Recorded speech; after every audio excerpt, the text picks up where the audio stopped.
মিঠুন চক্রবর্তী এবং দেব এদের হাতে হেমি কেরানি খায়।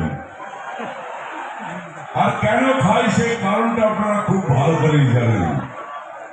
আপনাদের প্রিয় নায়িকা সব শতাব্দী রায়, দেবশ্রী রায়, ঋতুপর্ণা সেনগুপ্ত, ইন্দ্রাণী দত্ত, ইন্দ্রাণী হালদার, আর বর্তমানে দুষ্টু মিষ্টি নায়িকা সব কোয়েল, রাইমা, রচনা, স্বস্তিকা, এদের শাড়ির আচরণ ধরে একটু টানাটানি করে যায়। ভালোবাসতে আমায় দেয় না ভাই, ওটা কি লোক যাওয়া তাই ওগুলো দেয় না গো। ওইদিকে গেলে মারবে সবাই। আরে বাবা, আমার তো ইচ্ছে করে নাকি করে তো নাকি, আমার তো ইচ্ছে করে প্রসেনজিৎ দাদার মতো রচনা নাকি কোমরটা একটু জড়িয়ে ধরি, ওই গাছের ডাল ধরে ধীরে ধীরে একটু গান গাই, ওই নরম মিষ্টি গলায় আমার জোরের গানটা একটু ঠেকায়।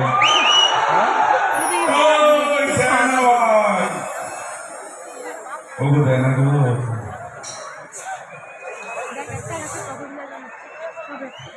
যখনই হিরোইন গুলোর কাছে গিয়ে বলে ওগো চলো না একটু বেরিয়ে আসি সিনেমা দেখি,